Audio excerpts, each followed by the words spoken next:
Good day everyone!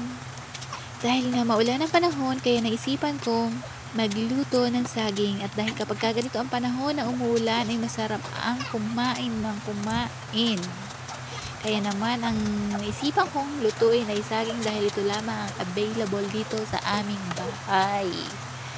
At yan na nga po, binalatan ko ang saging.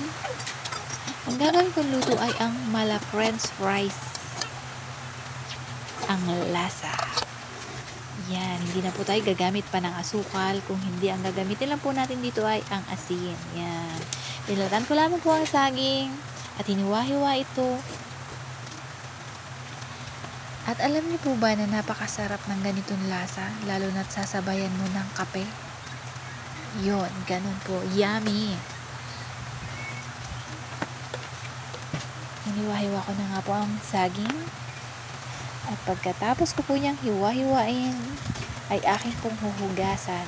Kailangan pong hugasan ng saging dahil po ito ay madagta lalo at hilaw pa.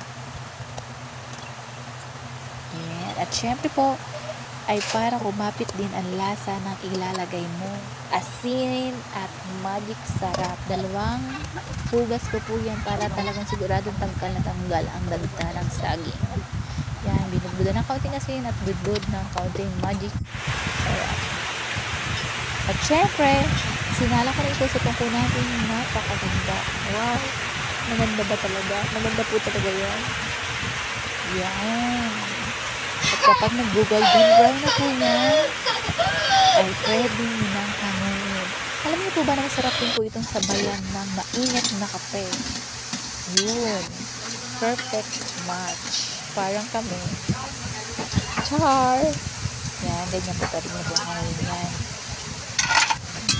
Okay na po yan. Sana nag-enjoy po kayo. Thank you very much.